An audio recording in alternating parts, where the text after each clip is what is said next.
తాకట్లో ఉన్న మీ బంగారాన్ని విడిపించి ఆ రోజు ఆన్లైన్ రేటుకి కొంటాం. Sharma gold company.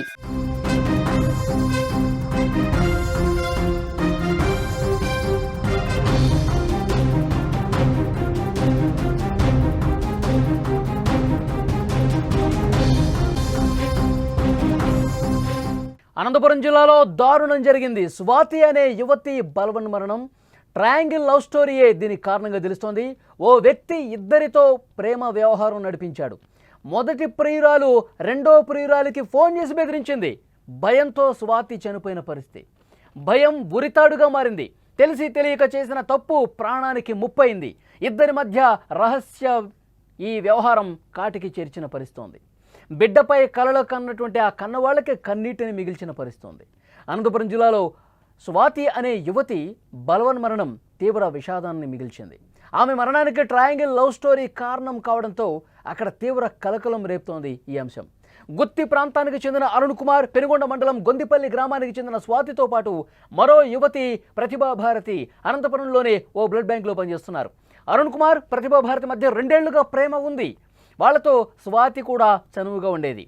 అయితే మొదటి ప్రియురాలకు తెలియకుండా అరుణ్ స్వాతితో కూడా ప్రేమ వ్యవహారం నడిపాడు. ఇది ప్రతిభాభారతికి తెలియడంతో స్వాతికి ఫోన్ చేసి నిలదీసింది. ఈరోజు ల్యాబ్కు రండి, మీ కథ తేలుస్తా, మీ అంతు చూస్తా, నువ్వు అసలు ఎట్లా వస్తావో ఏం చేస్తావో చూస్తానంటూ బెదిరించింది.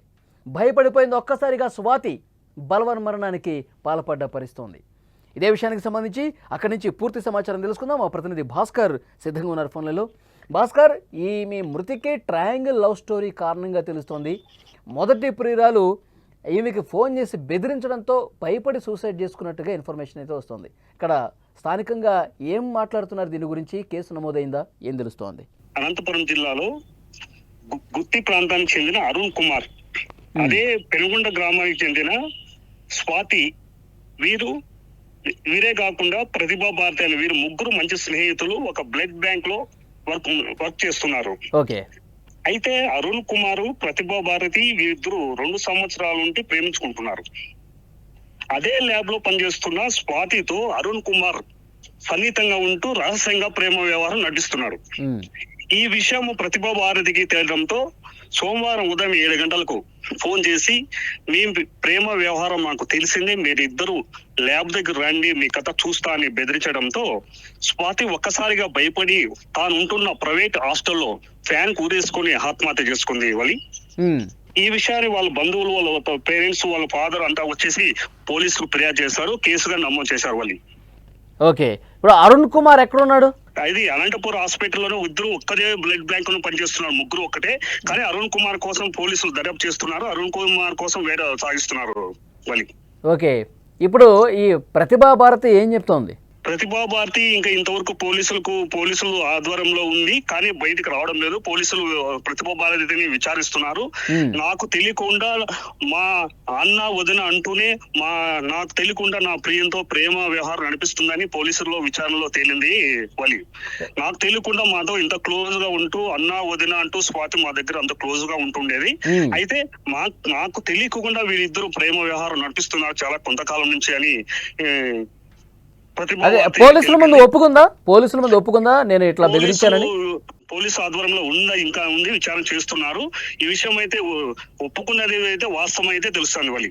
ఓకే, స్వాతి కుటుంబ సభ్యులు రోధిస్తా ఉన్నారు, చాలా బాధతో ఉన్నట్టుగా విజువల్స్ చూస్తే మనకు అర్థమవుతోంది. ఏమంటున్నారు కుటుంబ సభ్యులు? ఎంతో కష్టపడి మా అమ్మాయిని ఇక్కడ స్వాతిని చదివించాం మేము. నలందలో డిగ్రీ చదువుతుంది అమ్మాయి, పీజీ చదువుతుంది. అదే పార్ట్ టైం జాబ్ గా బ్లడ్ బ్యాంక్ లో వర్క్ చేస్తూనే ప్రైవేట్ హాస్టల్ ఉంటూ జీవనం గడిపిస్తున్నాము. మేమైతే చిన్నప్పటి నుంచి ఎంతో కష్టపడి పెంచాము. ఇట్లా అవుతుందని మేము ఊహించలేదు. కానీ ఈ ప్రతిభా భారతి బెదిరించడం వల్లే మా అమ్మాయి భయపడి ఫ్యాన్ కూరేసుకొని చనిపోయిందని చెప్తున్నారు.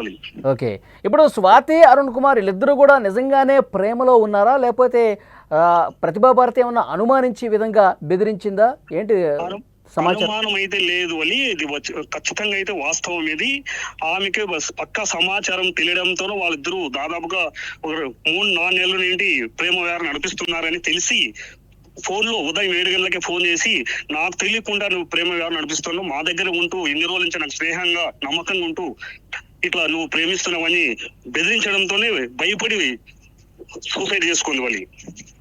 ఓకే భాస్కర్, అది మొత్తానికి భయపడిపోయి ప్రతిభాభారతి ఉదయాన్నే 7 గంటలకి ఫోన్ చేసి ఈ విధంగా బెదిరిస్తే భయపడిపోయి ఆమె సూసైడ్ చేసుకున్న పరిస్థితి కనిపిస్తుంది. ఇప్పుడు వాళ్ళ బంధువులందరూ కూడా రోధిస్తూ ఉన్నారు. విజువల్స్లో మీరు చూస్తూ ఉన్నారు.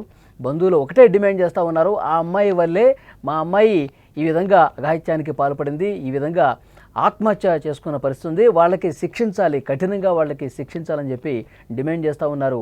అక్కడ రోధిస్తున్నటువంటి పరిస్థితి కూడా కనిపిస్తుంది. మేము ఎన్నో కలలు కన్నాము, మంచి చదువులు చదివిస్తున్నాము, ఒకవైపు చదువుకుంటూ పార్ట్ టైం కూడా జాబ్ చేస్తోంది, ఇంకా రేపో మాపో పెళ్లి చేద్దామని కూడా అనుకుంటా ఉన్నాము, ఇలాంటి సమయంలో ఇలాంటి విషాద వార్త వింటామని చెప్పి మేము అనుకోలేదంటూ వాళ్ళు కన్నీళ్లు పెట్టుకుంటూ రోధిస్తున్నారు. అయితే ప్రేమ వ్యవహారమే దీని అంతటికీ కారణం.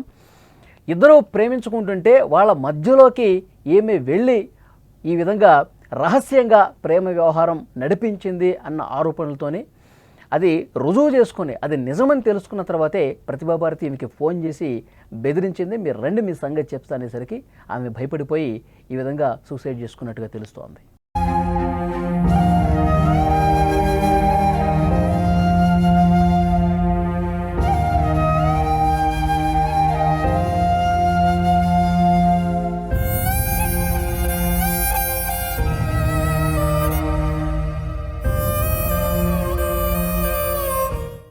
మాకు వచ్చిన సమాచారం అయితే 8:30 సమయంలో సమాచారం వచ్చింది.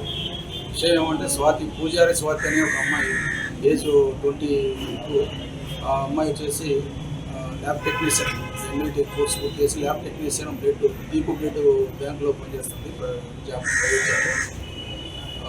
బాలాజీ లేడీస్ హాస్టల్లో, సాయినాథ్ ఫస్ట్ హాస్టల్లో ఉంటూ degree 3rd year BCom computers Nalanda కాలేజీలో ఉంది. ఎవరు లేని రూమ్లో పోయి డోర్ వేసుకొని ఎంతసేపు తెలిసేపటికి వీళ్ళు కొలీగ్స్ హాస్టల్ పక్కన రూమ్లో ఓపెన్ చేయలేదు. ఆ దీపు బ్లడ్ బ్యాంక్ వాళ్ళని, 2 పిల్లల్ని వాళ్ళు కూడా ఫోన్ చేస్తే వాళ్ళు వచ్చారు. వాళ్ళు వచ్చి ఆ డోర్ని పౌరు కొట్టి లోపలికి పోయి చూస్తే అమ్మాయి ఫ్యాన్కి చిన్న డోర్ వేసుకొని వెళ్ళాడుతున్నది. వాళ్ళు ఇమీడియట్గా ఏమైనా ప్రాణం ఉందని చెప్పేసి మార్క్ హాస్పిటల్కి తీసుకెళ్లారు. వాళ్ళు లేదు ఇక్కడ చూడము అని చెప్పారు. ఇమీడియట్గా వాళ్ళు మరి గవర్నమెంట్ హాస్పిటల్ తీసుకుని వచ్చినారు. ఇక్కడికి వచ్చేవాడికి గవర్నమెంట్ హాస్పిటల్ బ్రాడ్ డెత్ అని చెప్పి అమ్మాయిని డెత్ డిక్లరేషన్ చేశారు. మీరే ఉంటే కదమ్మా తల్లి అందరూ